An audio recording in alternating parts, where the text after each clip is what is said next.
It's time for New York Yankees! Good morning, everybody. It is currently 10:12 a.m. on the West Coast, so a little bit later than I typically record, but that's okay. Good morning to everybody out there, and welcome back to another Pinstripe Talk with TK, PTTK, with your host, TK, that's me. And we're just going to make it a little short and sweet, I think, this morning. Not a lot I want to talk about, but primarily one topic at hand is Anthony Volpe and Jose Caballero having maybe a bit of a controversy. I don't think that controversy speaking in the fact that the Yankees are actually going to consider sitting Volpe in favor for Caballero. I think that just knowing the way the organization thinks and the way that they operate, I expect them fully to just kind of throw Volpe in there. But couple reasons why I think that could be harmful to Anthony Volpe. I don't know if you guys have seen, but if you go check out his defensive plays down in AAA, a couple of them have looked pretty brutal. He's looked pretty brutal in the field. He's hit okay. That's against AAA pitching, though. He did face Zach Wheeler in a rehab assignment, so that is a Cy Young caliber guy, but rehab assignment, he's not necessarily 100%. But my biggest concern was definitely the defensive lapses in the field looked rough. And if Volpe is not going to play good defense, and his value is kind of tanking, in my opinion. He did win a Gold Glove his rookie year in 2023, but this is already kind of, what is this, 23, 24, 25? This would be his fourth year in the league, right? He was a rookie in 2023, so 23, 24, 25, 26. Yeah, so his fourth year in the league. And it's kind of like the same thing as Austin Wells, it's kind of put up or shut up time, right? I feel like if he doesn't kind of put it together, you're having, bust conversations. I think he probably already is sort of trending that direction. I'd say a lot of people probably already feel that he is a bust, just already right now. It's tough for me to say. I want to say no. I want to say no because I like Anthony Volpe as a person. I want it to work out. But this is the major leagues. This ain't no charity case. If you're not putting it together, then, there's no sense of you being on the team, I guess. The only reason I look at somebody like Jordan Walker with the Cardinals, he was a bit of a late bloomer, and he kind of put it all together. But the difference between Jordan Walker and Anthony Volpe is that Jordan Walker is a physical specimen. He's got some physical tools that are really impressive and that allow him to be the player that he is. Volpe's not a very big guy.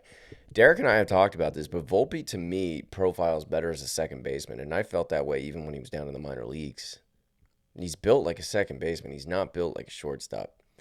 And baseball is sort of subjective in that way, where it's not like football. It's not like basketball, or even hockey, like where, physical size really matters all that much.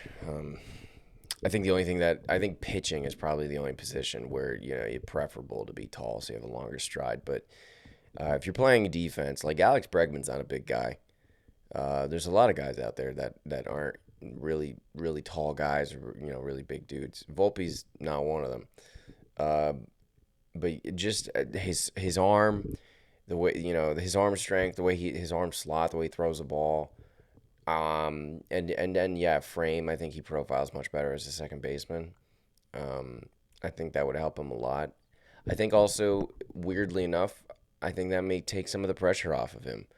I think the fact that he is the shortstop and he's kind of that hometown kid, grew up idolizing Jeter. He came in with these huge expectations, being one of the best prospects in baseball, and he can't escape the kind of like the next Jeter thing. And he'll never live up to that. And we're talking about a Hall of Famer, right? a near unanimous first ballot Hall of Famer who should have been unanimous. The guy who didn't vote for him, I want to know his name.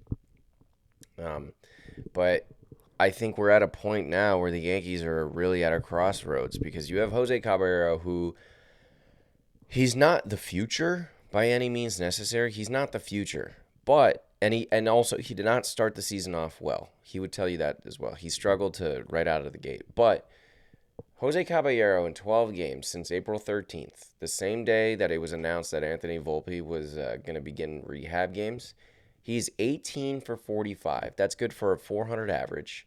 He's got 3 doubles, 3 home runs, 2 walks, 5 stolen bases, and a 1092 OPS. And he's looked a lot better in the field as well than he did to start the year. And I've said this before, I like the element that he brings to the game. I like the edge that he has. He's a bit of a pest on the base paths. But if you're the Yankees, how do you sit him? How do you sit him? Especially right now. And again, he's not the future of the team. And they will sit him. I know that they will. But it's really, really just going to be complicated because if they do, in fact, sit Caballero and they throw Volpe in there, and if Caballero is still kind of on this heater and they throw Volpe in there and Volpe looks awful and he doesn't play well, and they're coming back to New York soon, right? So they start a 3-game set against Texas tonight. I'll give you my picks in a little bit. So 3-game set against Texas and they go back home in New York.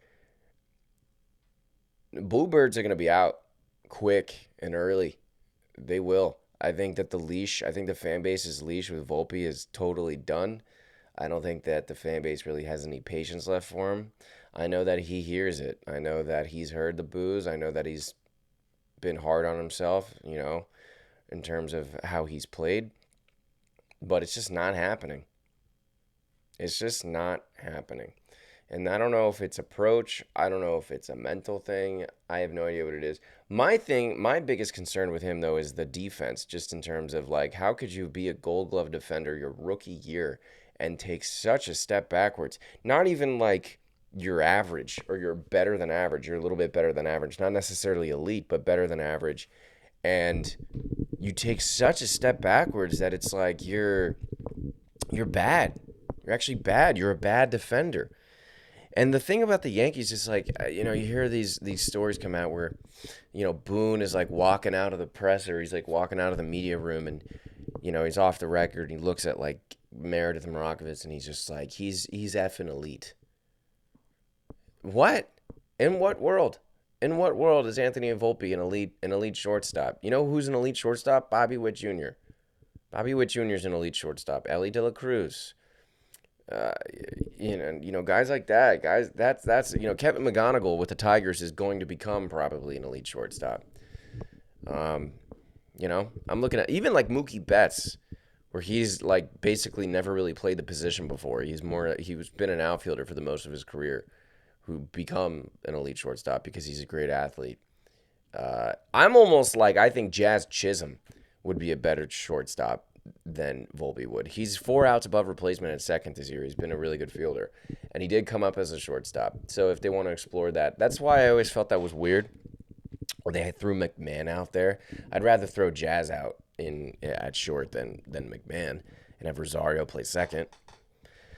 Just saying.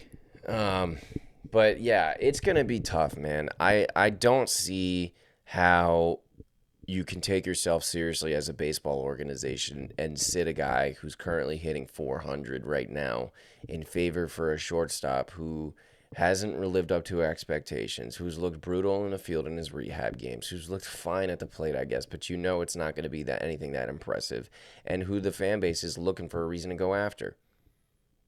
I don't understand how you could take yourself seriously as a baseball organization doing that.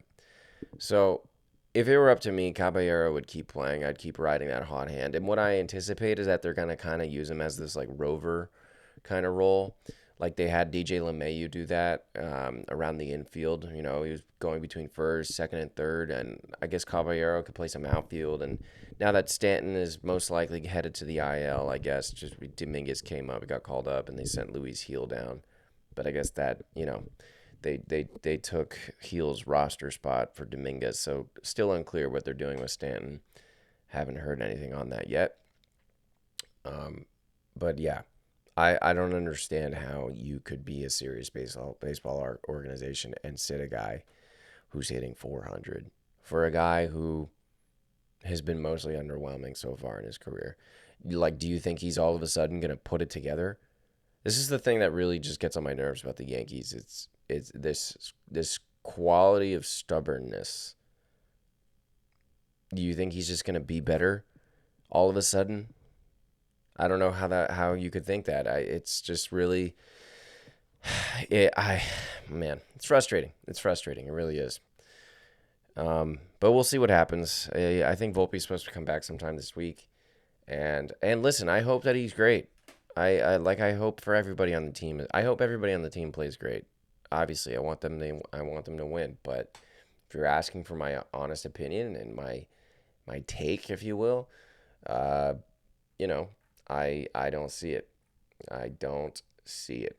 So, anyways, time for Teek's Picks, everybody's favorite segment. Looking here, this is according to DraftKings. And, home runs. Okay, so we got Aaron Judge is the favorite with, plus 268 to hit a home run. And then Rice right after him, plus 305. How about that? Trent Grisham, plus 415 in third. You got 5 Yankees until you get a Texas Ranger. You got Judge, Rice, Grisham, Chisholm, Goldschmidt, and then Seager. Those are the favorites to hit a homer. So you got 5 Yankees that are favored to hit a home. Wait. No, that's not true, actually. Sorry. Corey Seager is plus 489. Never mind. But yeah, I think I like Jazz Chisholm to hit a home run today. I think he's swinging the bat better. That's plus 445. And give me Trent Grisham plus 415 to hit a homer as well. I think I like that as well. And strikeouts thrown. Ooh, strikeouts. Okay, so Max Fried, minus 138 to have 6 or more. Jack Leiter, minus 122 to have 6 or more. Jack Leiter, I think, has got good stuff. His K per 9 this year so far is at 10.3. Fried's almost at a 7, so he's a little bit lower. But you know what? I don't like picking a Ranger to have something. So let's take Fried with the 6 strikeouts. Why not? Minus 138, Fried with the strikeouts. And we're going to do, Chisholm to hit a home run. And that's going to be at plus 445. And give me Grisham to hit a home run at plus 415. Why not? I like that. That's how I feel good about it. So thanks for tuning in, guys. We'll see how the Yankees handle the whole shortstop controversy, I guess, if there even is one. And I'm sure the clubhouse will handle it fine. I'm sure Judge will handle it fine. But you guys let me know your thoughts about that. And I look forward to watching the series this evening. And I will catch you guys the next time. Go Yankees.